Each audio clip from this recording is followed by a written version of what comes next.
이 시간 보실 하나님의 말씀은 빌립보서 4장 10절에서 20절 말씀입니다. 빌립보서 4장 10절에서 20절 말씀입니다.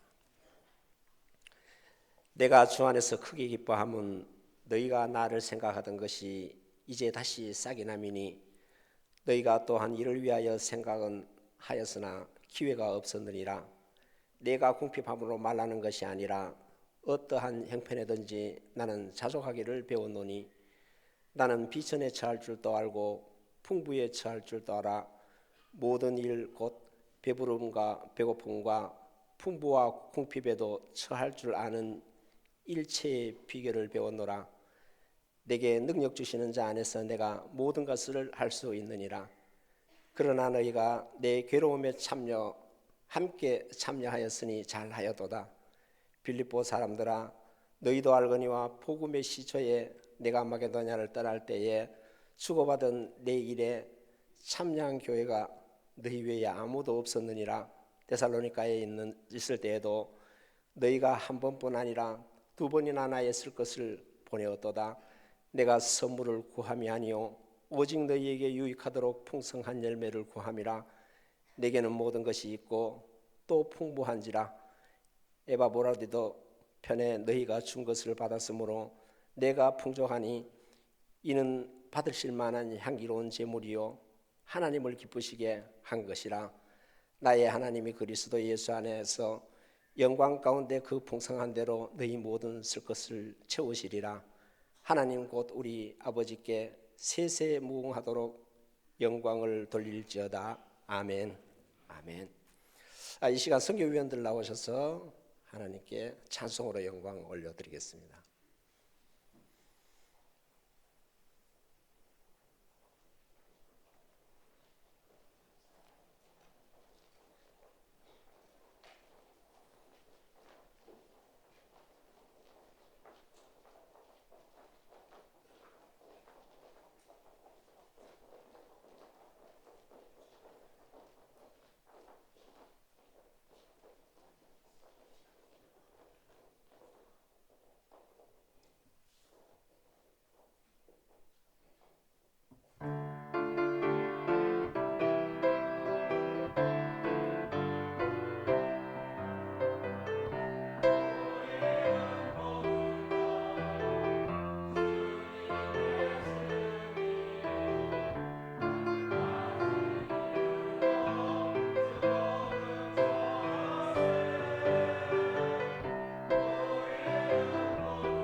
이 시간 목사님 나오셔서 향기로운 제물이라는 말씀으로 강론해 주시겠습니다.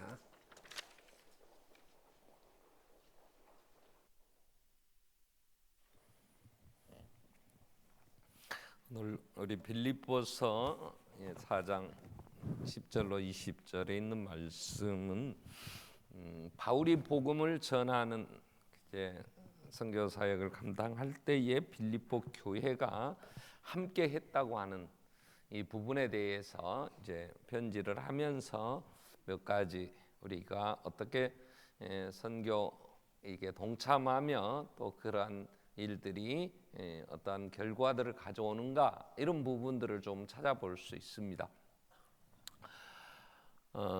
선교하는 이 빌립보 교회가 마게도냐 지방의 첫 성이었죠. 그래서 거기서 복음을 전하고 이제 거기 복음을 전가할 수 없게 되므로 이제 데살로니가로 건너가게 되죠.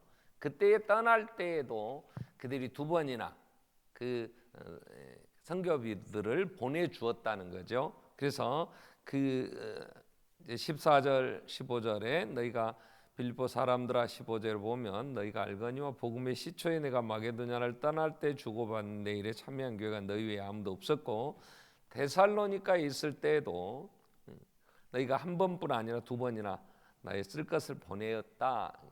내가 그래서 그러한 것 보내준 게 너무 고맙고 그러한 의미가 아니고 이건 오늘 18절에 내게 모든 것이 있고 또 풍부한지라 에바브로디도 편에 지금은 바울이 이제 로마 옥에 갇혀 있을 때입니다. 그때의 에바브로디도가 안부를 살피고 또 빌립보 교회 소식을 전하기 위하여 이제 왔을 때 그 편에 또 선교비를 이렇게 보내주어서 그걸 내가 풍족한 이는 받으실 만한 향기로운 제물이요 하나님을 기쁘시게 한 것이라 그랬어요. 그래서 향기로운 제물, 이 향기로운 제물이라는 이 단어를 쓸 때에는 노아가 하나님 앞에 제사 지냈을 때 창세기 8장 20절에 보면 이제 노아가 여호와께 제단을 쌓고 모든 정결한 짐승과 모든 정결한 새 중에서 제물을 취하여 번제로 제단에 드렸더니 여호와께서 그 향기를 받으시고 그 중심에 이르시되 내가 다시는 사람으로 말미암아 땅을 저주하지 아니하리니 이는 사람의 마음이 개가는 바가 여러 어려서부터 악합니다. 내가 전행한 모든 생물을 다시 멸하지 아니하리라 하는 말씀을 이제 하시죠. 그때 하나님 앞에 드려지는 그 번제가 하나님께 그 향기를 하나님 받으셨다 이런 표현을 합니다.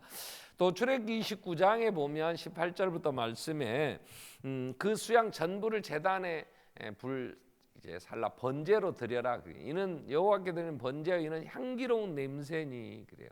하나님 앞에 제사하는 그러한 제물 태워 드릴 때 그게 향기로운 냄새라. 근데 선교비를 에바브로디도 편에 이제 보내준 빌립보 교회를 향해 바울이 너희가 보낸 이 선교비는 향기로운 제물이다 하는 그런 표현을 하죠. 예수님의 사역에 대해서 에베소서 5장 1절 2절 말씀 보면은 그러므로 사랑을 받는 자녀같이 너희는 하나님을 본받는 자가 되고 그리스도께서 너희를 사랑하신 것 같이 너희도 사랑 가운데 생활하라. 그는 우리를 위하여 자신을 버리사 향기로운 제물과 희생 제물을 하나님께 드리셨다 그랬어요.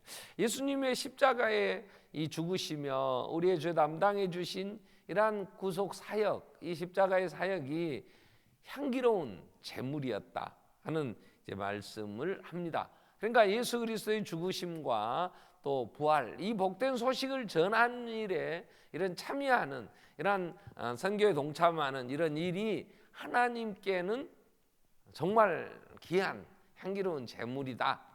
이런 표현으로 지금 얘기를 하고 있죠. 선교 이게 여러 부분에서 우리가 선교비도 보내고 또 같이 참여도 하고 기도도 하고 이런 모든 일들은 하나님이 받으실 만한 향기로운 제물이다 이런 말씀이죠.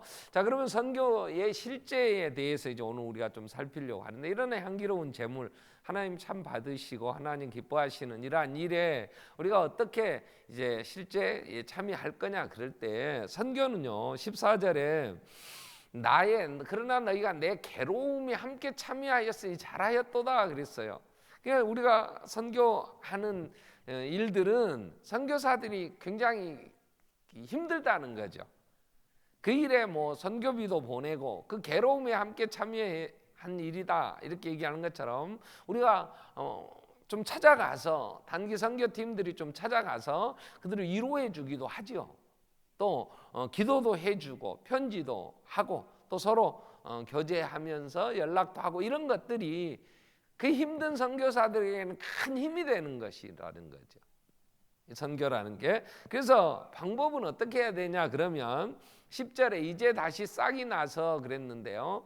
오늘 또 17절에 내가 선물을 구함도 아니고 이제 오직 너희에게 유익하도록 과실이 번성하기를 내가 구한다. 이런 얘기를 보면은 단회적으로 그냥 한번 하고 그다음 이제 많은 게 아니고 이게 계속해서 싹이 나서 또 그런 열매가 풍성하도록. 그래서 선교는 정말 평생을 함께 해야 되는 일들이다. 우리가 이러한 부분들을 이제 살펴볼 수 있죠. 그래서 정말 그 괴로움에 함께 참여하는 일들, 선교사들의 복음을 전하는 그러한 일에 우리가 여러 부분에서 함께 동참할 수 있죠. 자, 그런 일들을 찾아서 우리가 행하는 것이고 한 번 하고 마는 게 아니고 꾸준히 주님 오실 때까지 또 우리가 그 사역을 함께 해야 된다 하는 거죠. 그 결과 19절 20절에 보면 나의 하나님이 그리스도 예수 안에서 영광 가운데 그 풍성한 대로 너희 모든 쓸 것을 채우시리라 그랬어요. 여기서 선교에 참여하는 빌립보 교회가 여유가 있었느냐? 그러지 않은 것 같아요. 그죠? 그러니까 하나님이 또 필요한 걸 채워주신다 그러죠.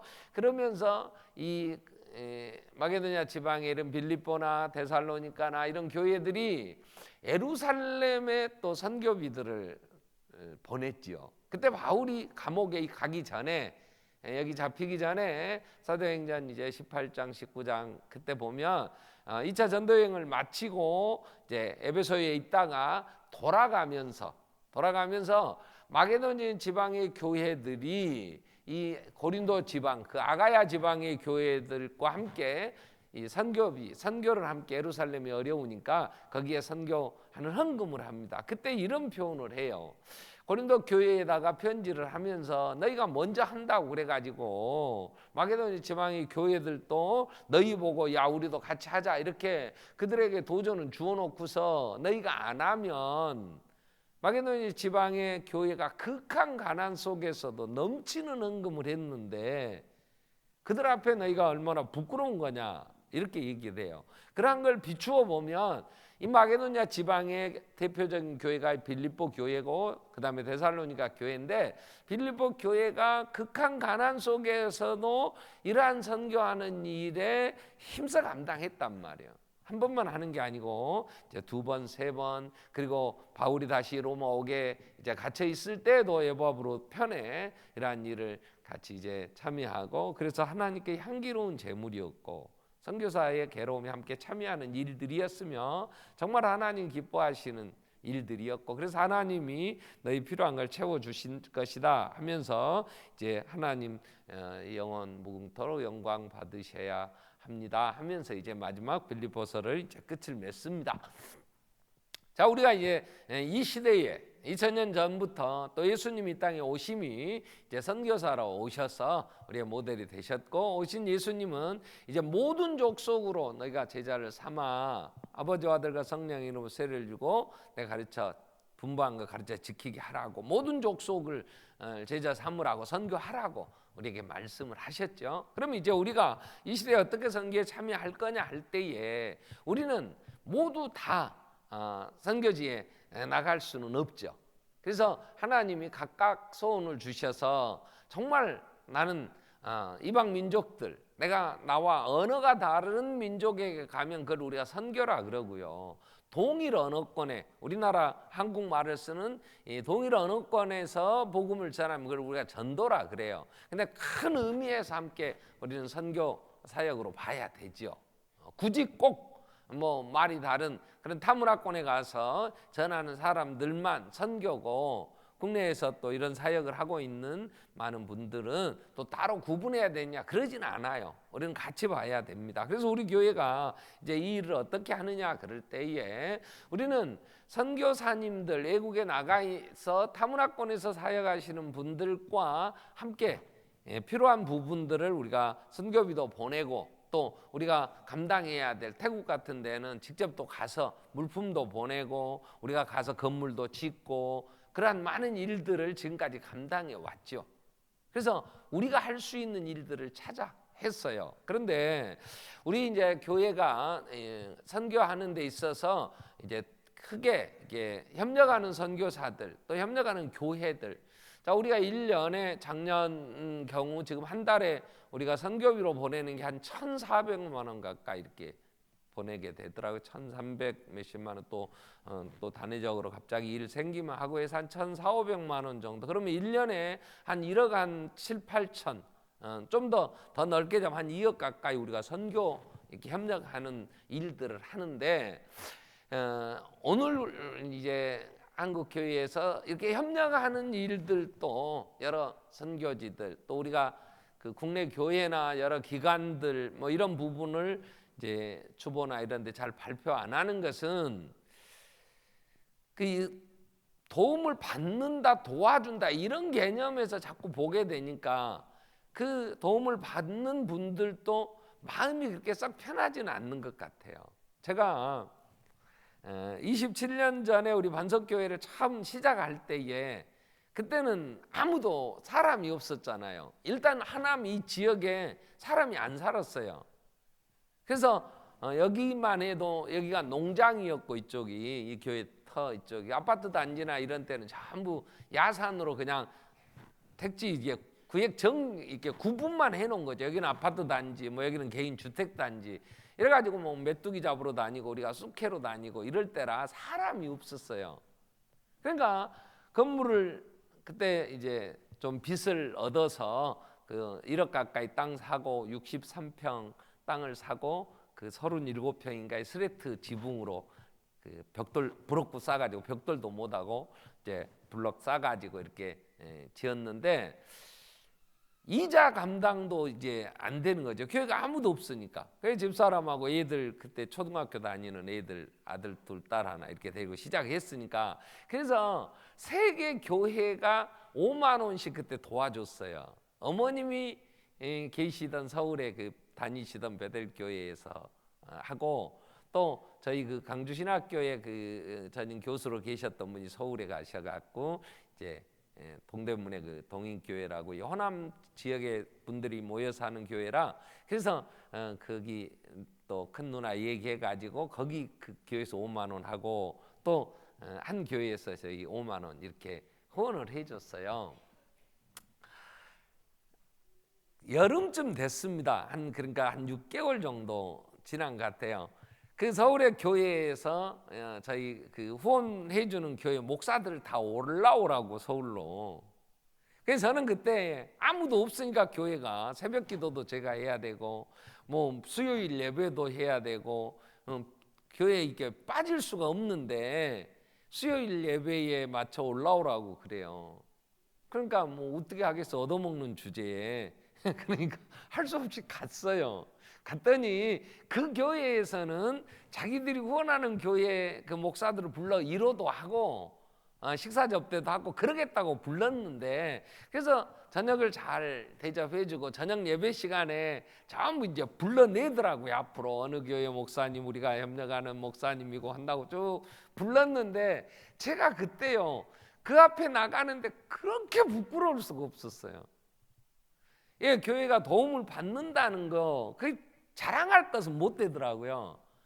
그래가지고 그렇게 얼굴이 막 뜨끈뜨끈하고 그렇게 부끄럽더라고요. 그래서 이제 예배 시간에 불러내서 그때 뭐 예배 시간 특성을 했나 어쨌나 모르겠는데 하여튼 그러고 들어와서 딱 1년 돼가지고 저희 마음에 정말 주는 교회가 복된 거지 받는 교회보다는 주는 교회가 복되다 그래가지고 편지를 썼어요. 그동안 1년 동안 저희 도와주셔서 너무 감사합니다. 이제 저희가 이제 스스로 서서 한번 해보겠습니다. 그리고는 그 후원해주는 그 선교비를 끊어서 이제 안 보내셔도 됩니다. 다른 교회에 이렇게 해드리면 좋겠습니다. 그리고 다 이제 편지를 보내서 그때부터 안 받았어요. 제가 그러면서 그 해에 저희가 페루에 해외 선교사를 보내게 됐어요. 그분이 이제 김병규 선교사죠. 선교사를. 그러면서부터 지금 저희 교회가 이제 많은 이렇게 협력하고 또 우리가 할 수 있는 이제 방법을 찾아서 또 해야 될 일들을 이제 감당해 오게 됐는데, 그래서 저희가 협력하는 국내 선교사님들은 이제 여러 교회들은 저희가 잘 주보에 내지도 않고 잘 얘기를 하지 않아요. 왜냐하면 그분들은 우리가 수시로 보잖아요. 그래서 저는 마음에 그래요. 그분들이 그러한 지금 상황이 좀 어려워서 미자리 교회이고 하다 보니까 도움을 좀 받는데, 그걸 자꾸 뭘 드러내고 얘기한다는 게 썩 그분들에게 좋은 그런 상태는 아닐 것 같다는 제 나름대로. 그래서 어떤 얘기도 하지 않고 저희가 뭐 선교 뭐 이렇게 합니다 하고 보고하는 거나 이런 것도 전체 안에서 얘기하지 강론에 가서 그런 얘기를 잘 안 하죠. 자, 그래서 우리가 선교를 실제 그 아픔들, 어려움에 참여하는 것이다 하는 거 정리하고, 그래서 우리 교회가 이제 하는 그 일들은 외국에 나가 있는 선교사님들, 또 국내의 여러 미자리 교회들, 또 개척 교회들, 또 어려운 농어촌 교회들을 실제적으로 우리가 하죠. 그래서 여러분 임미용 봉사팀들은 요청이 있으면 시골 교회에 또 가서 봉사도 해드리고, 또 우리 건축 선교팀들이 전에는 좀 활발하게 정말 많이 일을 했죠.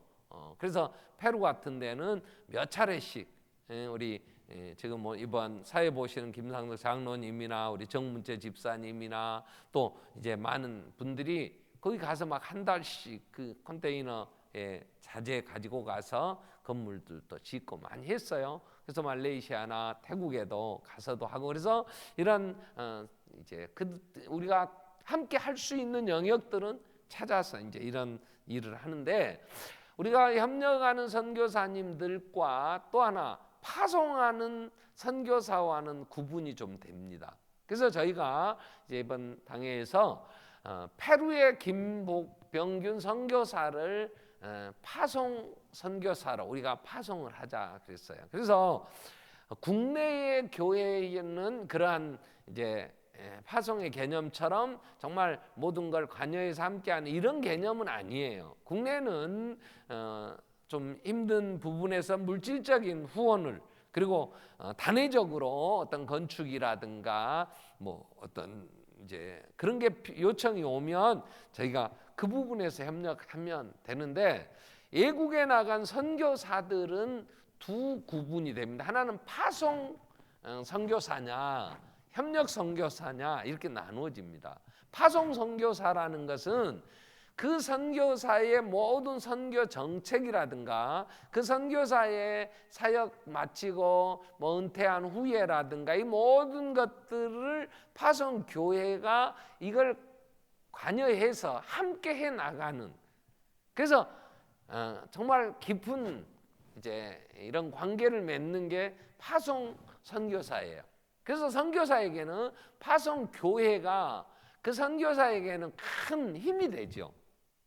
그래서 선교사는 반드시 외국에 선교사로 나갈 때는 파송 교회가 있어야 돼요.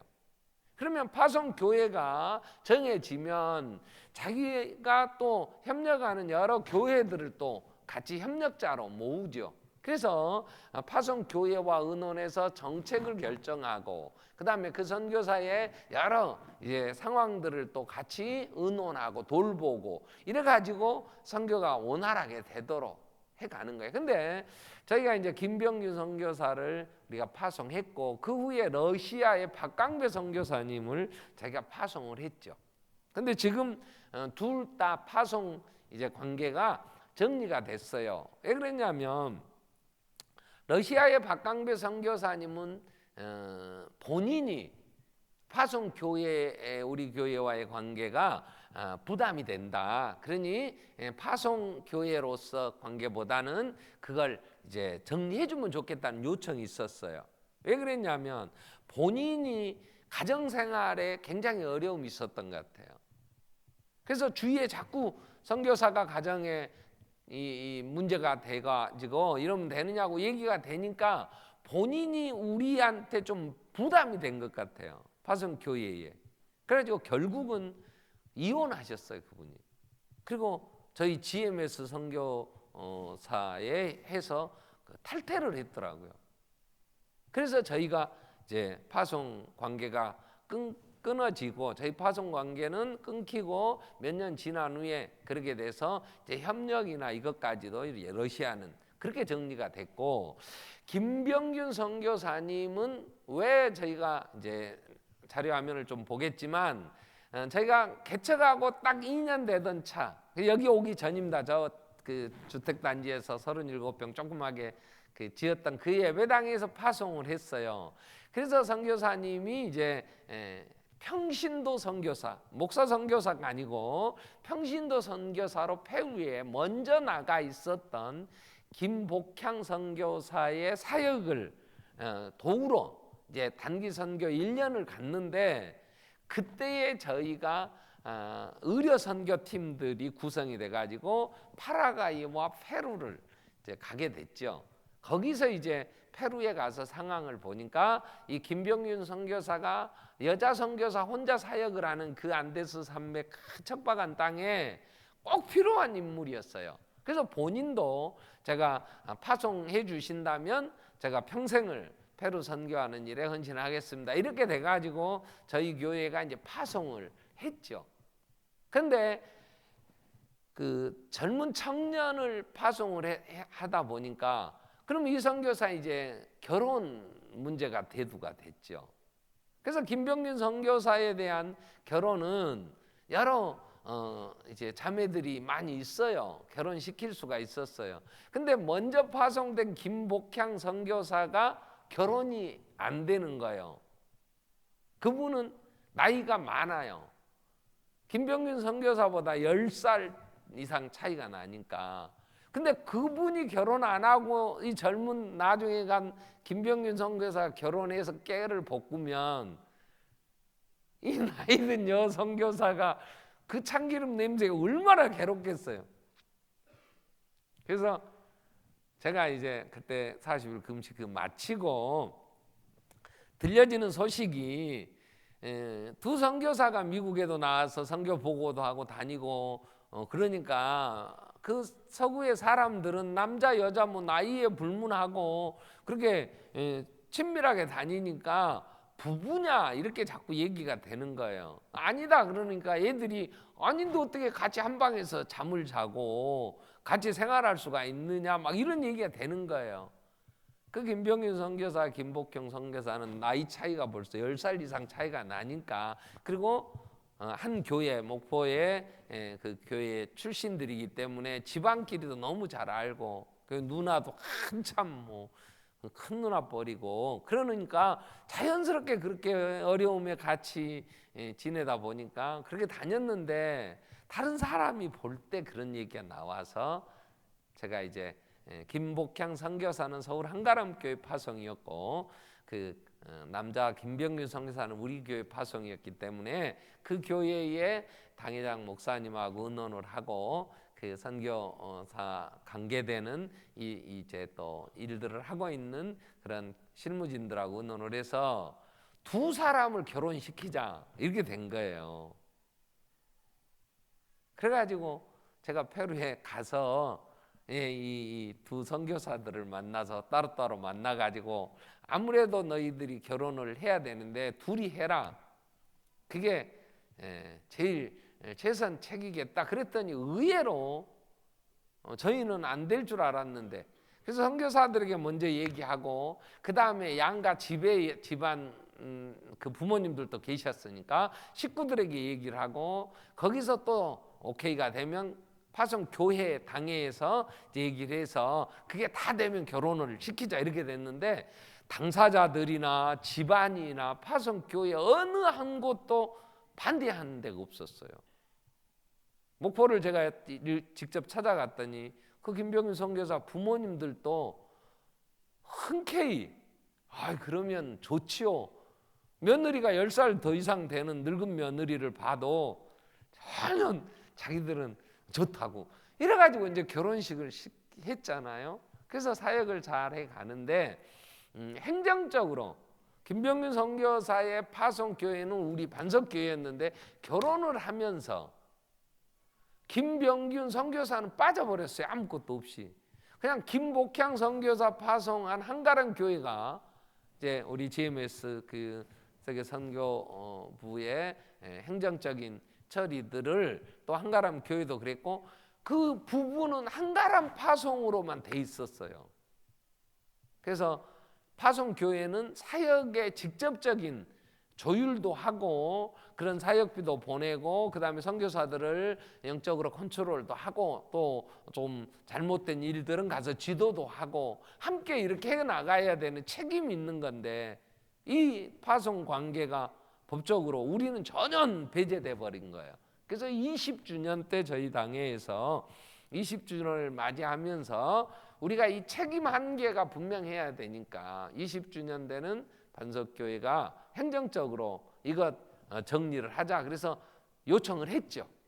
자, 파송 관계를 정리를 해라.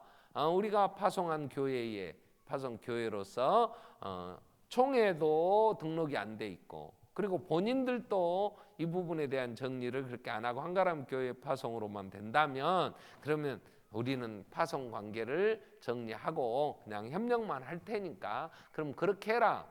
이렇게 이제 요청을 했는데 총회 우리 선교부나 서울 한가람 교회나 그 모든 교회에서 그 부분을 우리가 얘기하는 부분에 대해서 그들이 우리 파송으로 이렇게 해주질 않았어요. 그리고 선교사님들도 그걸 본인들이 그렇게 요청을 해서 바로 잡은 게 아니고 그냥 당시에는 한가람 교회가 더 힘있게 이제 후원하고 있기 때문에 그렇게 정리가 돼서 그럼 우리 교회는 파송 관계를 정리하자 이렇게 돼서 지금부터 7년 전에 우리 지금 올해 27주년 이제 돼가니까 20주년 때 이렇게 정리가 돼가지고 협력만 하고 있었는데 이제 여자 선교사인 김복향 선교사가 70세 은퇴가 된 거예요.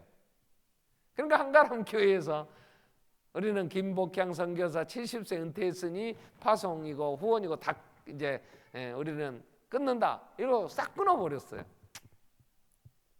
그러니까 김복향 선교사랑 얘기는 부인은 70세여도 남편은 60세밖에 안 됐는데 남편이 아직도 사역을 하는데 왜 끊냐 그래도 그 교회에서는 우리는 김복향 선교사의 파송관계로 얘기가 됐고 계약이 된 거지 우리는 김병균이는 모른다 이렇게 돼버린 거예요.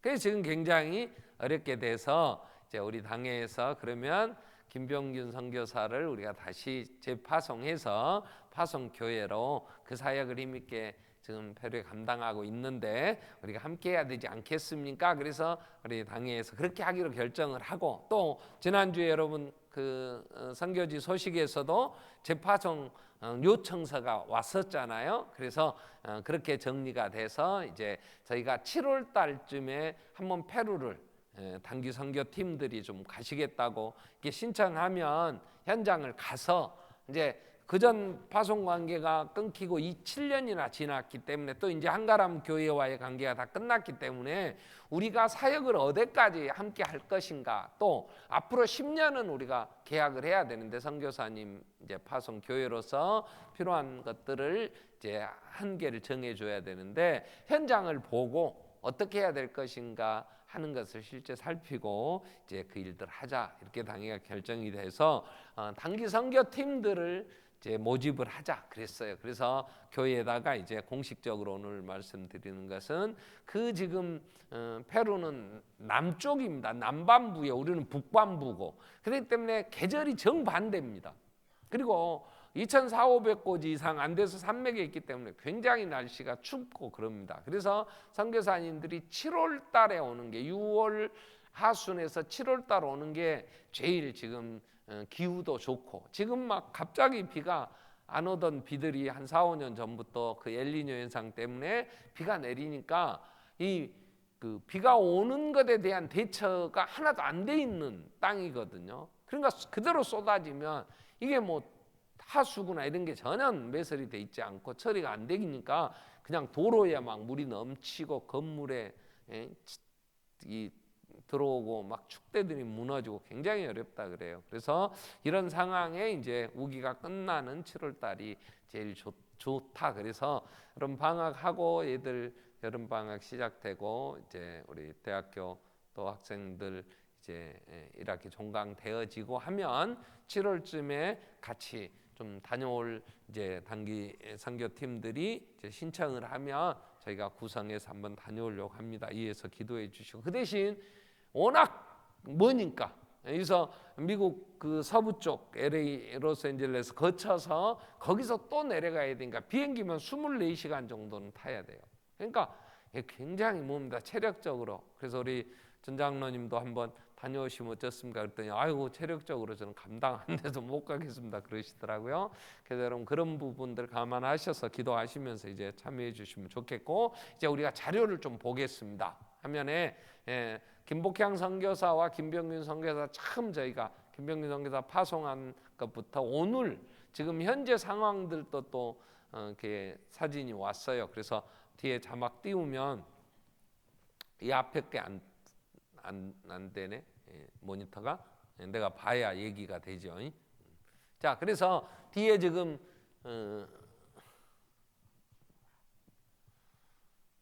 저는 안 보여서 갖고 좀 보고 제가 얘기를 하겠습니다.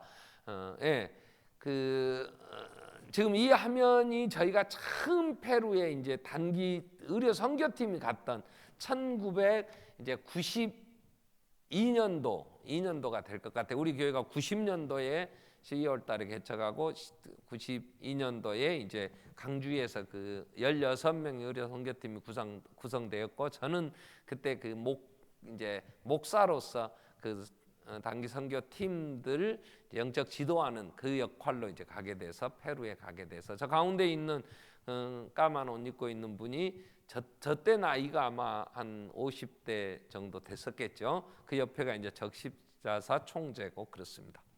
화면을 빨리 돌려. 이게 이제 결혼식 장면입니다. 서울 한가람교회에서 김복향 선교사와 김병균 선교사 좀 가까이 확대하면은 더 잘 보이겠지만 아주 새빨간 청년의 좀 나이든 아주머니의 결혼식이었죠. 그 다음에 우리가 파송한 게 이제 93년 3월 우리가 92년에 갔다 와서 93년 8월에 저쪽 마을에 있었던 예배당에서 파송 예배 이제 드리게 되면 그때 이름이 하남만석교회였어요. 계속 돌리세요. 계속 그래서 선교사 파송 예배 계속 돌려서 어디까지 돌리냐? 뒤에 이제 사역 나올 때까지 그런 여러 이제 파송 예배 드렸던 순서들 지금 사진 정리해 놨는데 이게 이제 계속 연결되더라고요. 그래서 구분을 못 하고 계속 돌리세요. 선교사님 김병균 선교사님 제가 사인을 하는 장면이고요. 이제 인사합니다. 이제 여기는 페루의 그 현장에서 지금 사역하고 있는 이제 그 사역들 있는데요.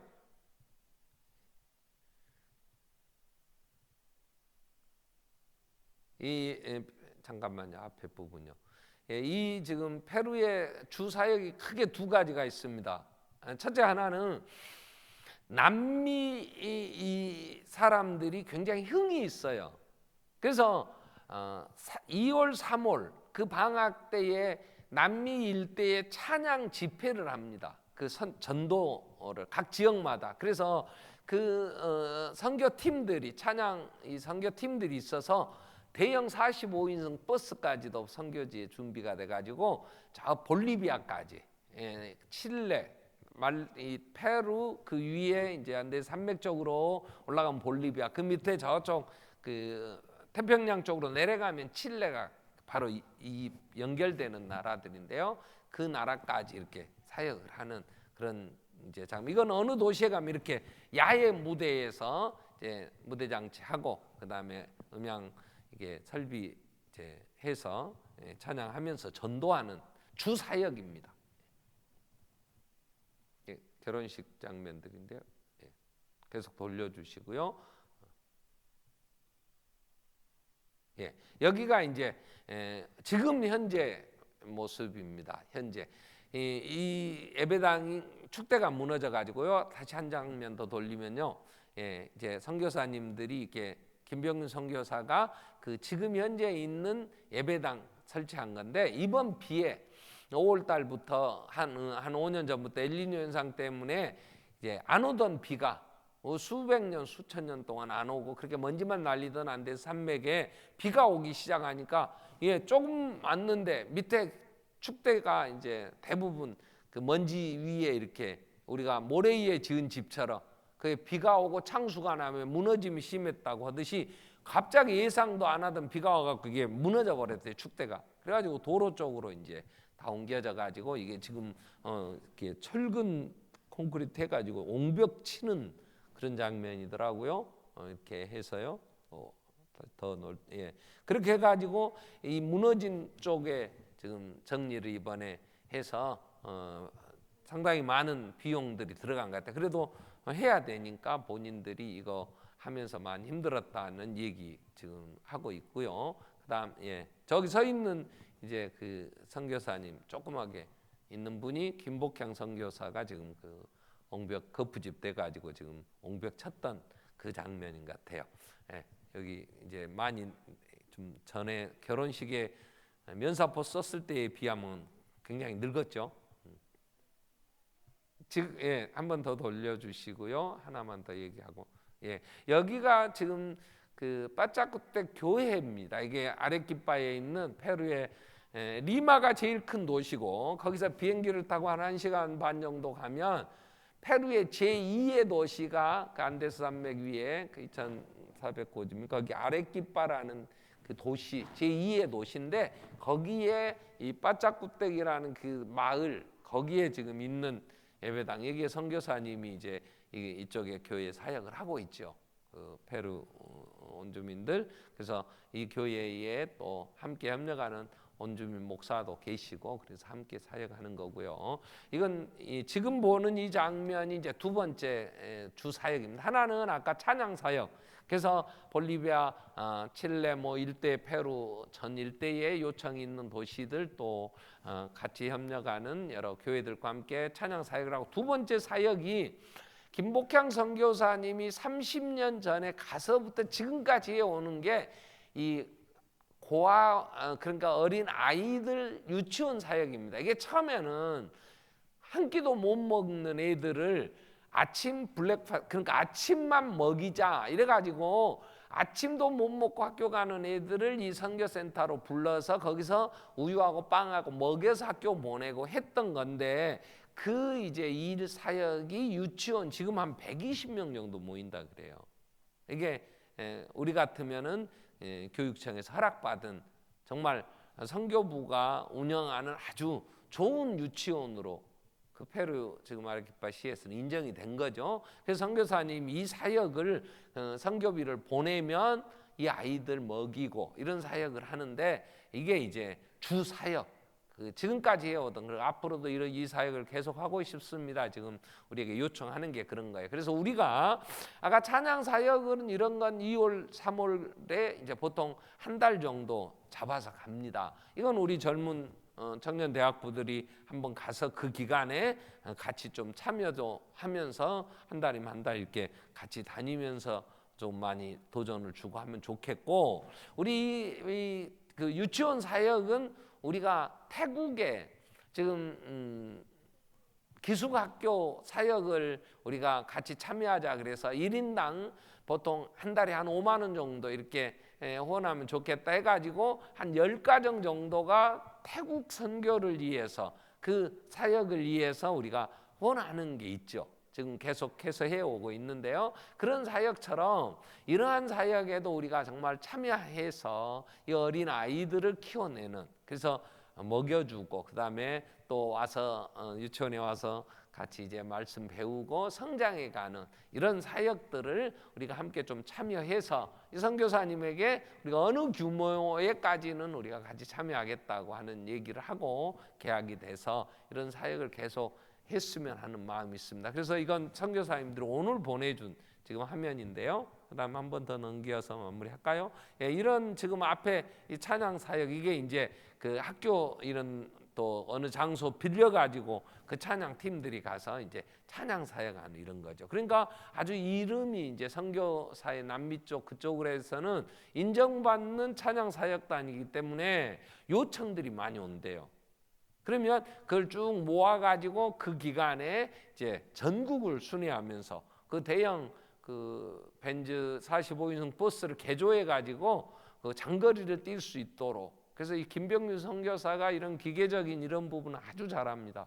그래서 차량 관리라든가 운전, 이런 음향 시설 뭐 이런 것들 해가지고 이 찬양 사역들을 지금 계속하고 있어서 여러분들 이런 부분에서 좀 기도가 필요하고요. 다 됐습니까? 예, 여기까지. 그래서 페루가 이제 김병균, 김복향 선교사를 전부터 계셨던 분들은 잘 아시죠. 근데 이제 최근에 오시거나 또 잘 모르는 분들 때문에 오늘 이제 이렇게 설명을 드렸고, 그다음에 우리 교회가 또 하나 이제 하는 것이 말레이시아의 이제 신학교 사역입니다. 원주민들을 상대로 하는 신학교가 굉장히 어렵죠.